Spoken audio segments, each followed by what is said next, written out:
দাদু ভাইয়ের জন্মদিন খুব ধুমধাম করে আমার বাড়িতেই হবে। না বাবা, বলছিলাম কি, বলা বলির আর কোনো দরকার নেই, জন্মদিন হতেই হবে। This is my decision. হ্যাঁ,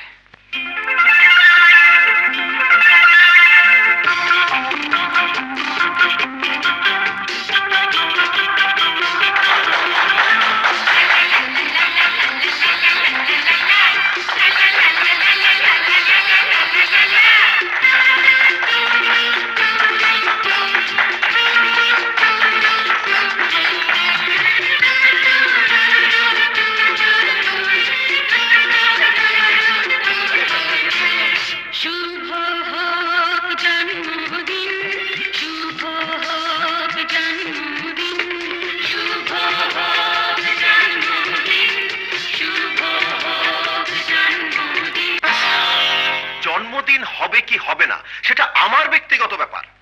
আমার ছেলের জন্মদিন এ বাড়িতে হবে না বলেই যে ও বাড়িতে হবে, এটা আমি সহজভাবে মেনে নিতে পারছি না। তাতে কি হয়েছে? দাদু ভাইকে নিয়ে আমার যেমন আনন্দ করতে ইচ্ছে করে, তেমনি বেআই সাহেব যদি দাদু ভাইকে নিয়ে আনন্দ করতে চায়, তাতে তার অন্যায় কোথায়? যে আনন্দ অভাব অনটনের সংসারকে উপহাস করে, যে আনন্দ মায়ের অসুস্থতাকে উপেক্ষা করে, সেই আনন্দে তুমি কোনো অন্যায় খুঁজে না পেলেও আমি অন্যায় বলে মনে করব।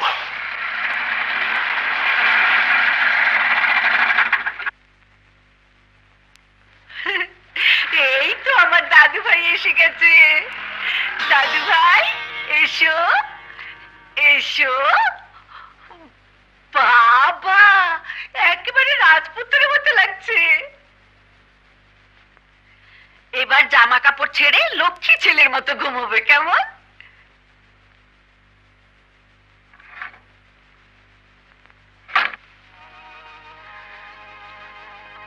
কখন এলে?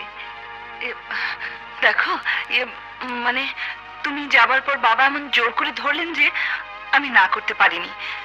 তুমি কিছু মনে করো না। না, মনে করার কি আছে? ঐশ্বর্যের প্রতিপত্তির সামনে গরিব মানুষদের মনের কি দাম আছে বলো? এটা কিন্তু রাগের কথা হলো, তবুও বলি, একবার গিয়ে ছেলেকে আশীর্বাদও তো করে আসতে পারতে। ছেলে যখন বড়লোক দাদুর আশীর্বাদ পেয়েছে, তখন গরিব বাবার আশীর্বাদের কোনো প্রয়োজন আছে কি? স্পষ্টভাবে বললেই তো পারো, তুমি ঐশ্বর্যকে ঘৃণা করো বলেই আমাদের বাড়িতে যাওনি। মিথ্যার আশ্রয় নিয়ে এই সত্যকে কেন গোপন করছো? নিষ্ঠুর সত্যকে অনেকে সহ্য করতে পারে না, তাই। সত্যকে মেনে নেবার মতো সৎ সাহসটুকু আমার আছে। বলো, কি বলতে চাও? যদি বলি নয়নের জন্মদিনের অজুহাতে বাপের টাকায় বিলাসিতায় গা ভাসাতে গিয়েছিলে, যদি বলি নয়নের জন্মদিনের অজুহাতে আমার দারিদ্রতাকে বিদ্রুপ করতে গিয়েছিলে,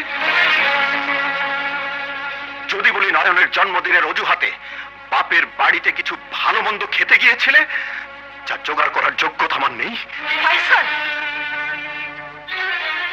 তুমি এত নীচ, এত ছোট। নীচ আমি নই, তুমি। ছোট আমি নই, তুমি। সেদিন অসুস্থ মাকে রেখে বাবার অসুখের মিথ্যে অজুহাতে বাপের বাড়িতে যাওনি তুমি? এই সংসারের নিত্যদিনের ডাল ভাতে অরুচি ধরায় লোভ সামলাতে না পেরে বাপের সামনে বসে সেদিন পোলা মাংস খাও নেই? বাপ মেয়ে দুজন বসে এই সংসারের সমালোচনা করে স্বামীর যোগ্যতাকে উপহাস করনি? এত কিছুর পরও আমি তোমাকে সত্য কথা বলার সুযোগ দিয়েছিলাম। ঘরে ফিরে আসতে জিজ্ঞেস করেছিলাম তোমার বাবার কুশল সংবাদ। তারপরও তুমি আমার সামনে দাঁড়িয়ে মিথ্যে কথা বলনি? হ্যাঁ, বলেছি। তুমি যেমন কারো কাছে তোমার মাকে ছোট করতে চাও না, তেমনি আমি আমার বাবাকে ছোট করতে চাইনি বলেই মিথ্যে বলেছি। বলতে পারো, এই সংসারে তোমার মায়ের পাশাপাশি আমাকে কতটুকু মূল্য দিয়েছো? বলতে পারো, মার জন্য যখন যা তুমি করছো, আমি তাতে কখনো বাধা দিয়েছি? কেন দেব? মার জন্য তো সন্তানই করবে। তাই বলে স্ত্রীকে অবহেলা অবজ্ঞা করে নয়। সন্তান হিসেবে মায়ের প্রতি তুমি যে কর্তব্য করছো, স্বামী হিসেবে স্ত্রীর প্রতি তার কতটুকু করেছো?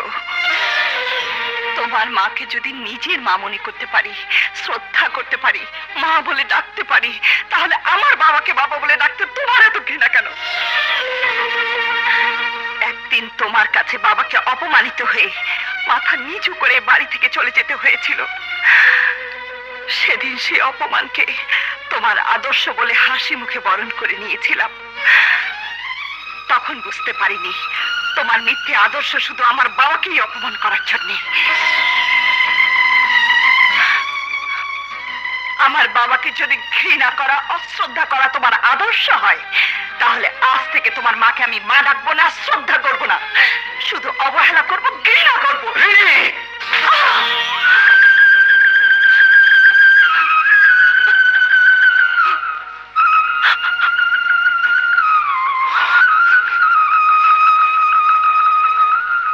আমার মাকে যে অশ্রদ্ধা করবে, অবহেলা করবে, ঘৃণা করবে, তার স্থানে বাড়িতে কোনো দিন হবে না।